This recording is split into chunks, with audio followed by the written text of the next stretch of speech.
ನಮಸ್ಕಾರ.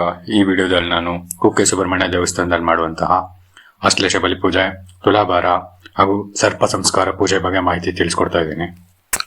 ಹಲವರು ಪೂಜೆಗೆ ಹೋಗೋ ಮೊದಲು ತಮ್ಮ ರೂಮ್ಗಳಲ್ಲೇ ಸ್ನಾನ ಮಾಡಿ ರೆಡಿ ಆಗ್ತಾರೆ.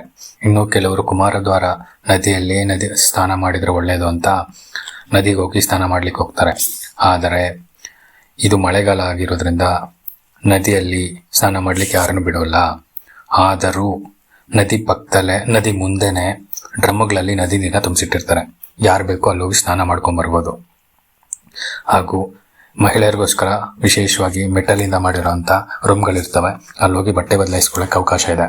ಆದರೆ ಪುರುಷರಿಗೆ ಯಾವುದೇ ಅವಕಾಶ ಇಲ್ಲ. ನಾವು ಹೊರಗಡೆನೇ ಬಟ್ಟೆ ಬದಲಾಯಿಸ್ಕೊಬೇಕು. ಹಾಗೂ ಅಲ್ಲಿಗೆ ಹೋಗ್ಲಿಕ್ಕೆ ಸುಮಾರು ದೇವಸ್ಥಾನದಿಂದ ನದಿ 1.5 ಕಿಲೋಮೀಟರ್ ದೂರ ಇದೆ. ನೀವು ಆಟೋನ ಬುಕ್ ಮಾಡ್ಕೊಬೋದು. ಸುಮಾರು ಒಂದು 50 ರೂಪಾಯಿ ಕೊಟ್ಟರೆ ಕರ್ಕೊಂಡು ಹೋಗ್ಬಿಡ್ತಾರೆ. ನದಿ ಮುಂದೆನೇ ಬಟ್ಟೆ ಅಂಗಡಿ ಇದ್ದಾವೆ. ಅಲ್ಲೇ ಬೇಕಾದರೂ ಪಂಚೆ, ಸೀರೆ ಈ ಥರದ್ದೆಲ್ಲ ತಗೋಬೋದು. ದೇವಸ್ಥಾನದಲ್ಲಿ ಏನಾದರೂ ಡ್ರೆಸ್ ಕೋಡ್ ಇದೆಯಾ ಅಂದರೆ ಹೌದು, ಎಲ್ಲ ಕೋಸ್ಟಲ್ ಕರ್ನಾಟಕ ದೇವಸ್ಥಾನಗಳಲ್ಲಿ ಫಾಲೋ ಮಾಡೋ ಥರ ಈ ದೇವಸ್ಥಾನದಲ್ಲೂ ಡ್ರೆಸ್ ಕೋಡ್ ಇದೆ.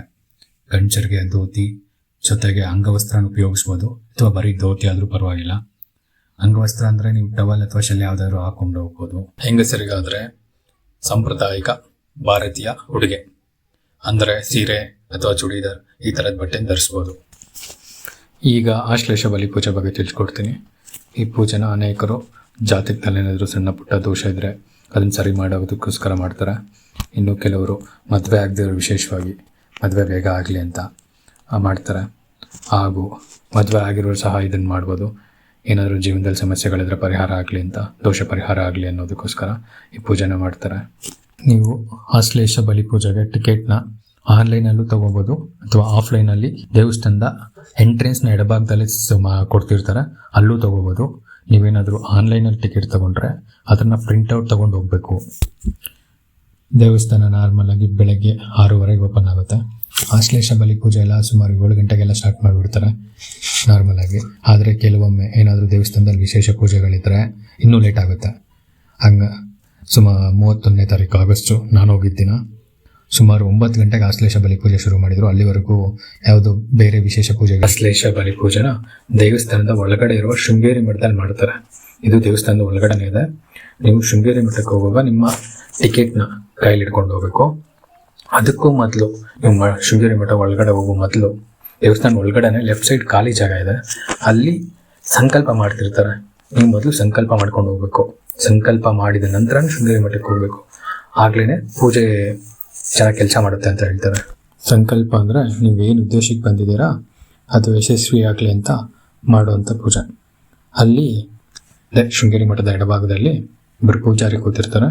ಅವ್ರ ಹತ್ರ ಹೋಗ್ಬೇಕು. ಅವರು ನಿಮ್ಮ ಹೆಸರು, ನಿಮ್ಮ ರಾಶಿ, ನಿಮ್ಮ ನಕ್ಷತ್ರ ಕೇಳ್ತಾರೆ.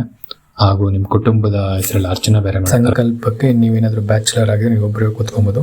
ನಿಮ್ಗೆ ಮದುವೆ ಆಗಿದ್ರೆ ಗಂಡ ಹೆಂಡತಿ ಇಬ್ಬರು ಕೂತ್ಕೋಬೇಕು. ಸಂಕಲ್ಪ ಎಲ್ಲ ಮುಗಿದ್ಮೇಲೆ ಟಿಕೆಟ್ ಜೊತೆ ನೀವು ಶೃಂಗೇರಿ ಮಠದ ಒಳಗಡೆ ಹೋಗ್ಬೋದು. ನೀವು ಒಬ್ಬರೇ ಹೋಗ್ಬೋದು, ಅಥವಾ ನಿಮ್ಮ ಕುಟುಂಬದವ್ರ ಜೊತೆನೂ ಹೋಗ್ಬೋದು. ಅಲ್ಲಿ ಸುಮಾರು ಒಂದು 100 ಜನಕ್ಕೆ ಒಂದೇ ಸಲ ಪೂಜೆ ಮಾಡ್ತಾರೆ. ಅಲ್ಲಿ ಪೂಜೆ ಸುಮಾರು ಒಂದು ಗಂಟೆ ಒಳಗಡೆ ಮುಗಿಯುತ್ತೆ. ಅಲ್ಲಿ ಪೂಜೆ ಎಲ್ಲ ಮುಗಿದ್ಮೇಲೆ ಆಪೋಸಿಟ್ ಡೋರಲ್ಲಿ ನಿಮ್ಮನ್ನ ಹೊರಗಡೆ ಬಿಡ್ತಾರೆ. ಅಲ್ಲಿ ನಿಮ್ಮ ಟಿಕೆಟ್ ತೊಗೊಂಡು ನಿಮ್ಗೆ ಪ್ರಸಾದ ಕೊಡ್ತಾರೆ. ಅಲ್ಲೇ ಲೆಫ್ಟ್ ಸೈಡ್ ಒಂದು ಸಣ್ಣ ದಾರಿ ಇದೆ, ಅಲ್ಲಿಂದ ಹೊರಗಡೆ ಬರ್ಬೋದು. ಅಥವಾ ಅಲ್ಲೇ ಮತ್ತೆ ಲೆಫ್ಟ್ ತಿರುಗಿದ್ರೆ ನೀವು ದೇವಸ್ಥಾನ ಒಳಗಡೆನೂ ಹೋಗ್ಬೋದು. ಈಗ ತುಲಾಭಾರದ ಬಗ್ಗೆ ತಿಳಿಸ್ಕೊಡ್ತೀನಿ.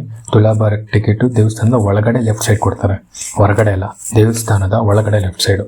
ನೀವು ಅಲ್ಲಿಗೆ ಹೋದಾಗ ನಿಮ್ಮ ತೂಕ ಹಾಕಿ ನೀವು ಯಾವುದ್ರ ಜೊತೆ ತುಲಾಭಾರ ಮಾಡ್ತಿದ್ದೀರಾ. ಕೆಲವರು ಅಕ್ಕಿ ಜೊತೆ ಮಾಡ್ತಾರೆ, ಕೆಲವರು ಅಕ್ಕಿ ಬೆಲ್ಲ ಮಿಕ್ಸ್ ಮಾಡ್ತಾರೆ, ಕೆಲವರು ಕಟ್ಟಿಗೆ ಜೊತೆ ಮಾಡ್ತಾರೆ. ಯಾವ ಐಟಮ್ದು ಎಷ್ಟು ರೇಟ್ ಇರುತ್ತೋ ಅವ್ರ ಹತ್ರ ಒಂದು ಚಾರ್ಟ್ ಇರುತ್ತೆ. ಅದ್ರ ಪ್ರಕಾರ ನೀವೆಷ್ಟು ತೂಕ, ನೀವೇನೇನು ಐಟಮ್ ಹಾಕ್ಸ್ತಿರೋ ಅದ್ರ ಮೇಲೆ ರೇಟೆಲ್ಲ ಕ್ಯಾಲ್ಕುಲೇಟ್ ಮಾಡಿ ನಿಮಗೆ ಒಂದು ಚೀಟಿ ಕೊಡ್ತಾರೆ. ಅದನ್ನು ತೊಗೊಂಡೋಗಿ ನೀವು ತುಲಾಭಾರ ಮಾಡಿಸಿದ್ರೆ ನಿಮ್ಗೆ ಡೈರೆಕ್ಟ್ ದರ್ಶನಕ್ಕೆ ಬಿಡ್ತಾರೆ ತುಲಾಭಾರ ಮಾಡಿಸಿದ್ದಾದ್ಮೇಲೆ. ಈಗ ಸರ್ಪ ಸಂಸ್ಕಾರ ಪೂಜೆ ಬಗ್ಗೆ ತಿಳಿಸ್ಕೊಡ್ತೀನಿ. ಇದಕ್ಕೆ ಟಿಕೆಟ್ ನೀವು ಆಫ್ಲೈನ್, ಆನ್ಲೈನ್ ಎರಡರಲ್ಲೂ ತೊಗೋಬೋದು. ಈ ವಿಡಿಯೋ ಮಾಡೋ ಸಮಯದಲ್ಲಿ ಇದರ ಟಿಕೆಟು 4200 ರೂಪಾಯಿ ಇದೆ. ಈ ಪೂಜೆ 2 ದಿನ ಮಾಡ್ತಾರೆ. ಪೂಜೆನ ಆದಿಸುಬ್ರಹ್ಮಣ್ಯ ದೇವಸ್ಥಾನದ ಹತ್ರ ಇರೋ ಸರ್ಪ ಸಂಸ್ಕಾರ ಮಂಟಪದಲ್ಲಿ ಮಾಡ್ತಾರೆ. ನೀವು 2 ದಿನಕ್ಕೆ ಪ್ಲ್ಯಾನ್ ಮಾಡ್ಕೊಂಬರ್ಬೇಕು. ಈ ಪೂಜೆ 2 ದಿನ ಇರೋದ್ರಿಂದ ನಿಮ್ಗೆ ಖಂಡಿತ ರೂಮ್ ಬೇಕಾಗುತ್ತೆ. ಅದಕ್ಕೋಸ್ಕರ ಕರ್ನಾಟಕ ಸರ್ಕಾರದ ವೆಬ್ಸೈಟ್ ಲಿಂಕ್ ಕೊಟ್ಟಿದ್ದೀನಿ. ನೀವು ಬೇಕಾದರೆ ಉಪಯೋಗಿಸ್ಕೋಬೋದು. ವಿಶೇಷವಾಗಿ ಯಾರಾದರೂ ಟ್ರೈನಲ್ಲಿ ಬರ್ತೀರಾ ಅಂದರೆ ಆಶ್ಲೇಷ ಬಲಿ ಪೂಜೆಗೆ ಅಥವಾ ನಾರ್ಮಲ್ ದರ್ಶನಕ್ಕೆ ಪೂಜೆ ಎಲ್ಲ ಒಂದು ದಿನದ ಒಳಗಡೆ ಮುಗ್ದೋಗುತ್ತೆ. ಆದ್ದರಿಂದ ನೀವು ರಿಟರ್ನ್ ಟಿಕೆಟ್ನ ಆಲ್ರೆಡಿ ಬುಕ್ ಮಾಡ್ಕೊಂಬನ್ನಿ. ನೀವು ಜನರಲ್ ಟಿಕೆಟಲ್ಲಿ ಹೋಗ್ತೀರಾ ಅಂದರೆ ತುಂಬಾ ಕಷ್ಟ, ಹೆವಿ ರಶ್ ಇರುತ್ತೆ, ಆಗಲ್ಲ. ಯಾರೆಲ್ಲ ವಿಡಿಯೋನ ಕೊನೆವರೆಗೂ ನೋಡಿದಾರೋ ದಯವಿಟ್ಟು ಸಬ್ಸ್ಕ್ರೈಬ್ ಮಾಡ್ಕೊಳ್ಳಿ.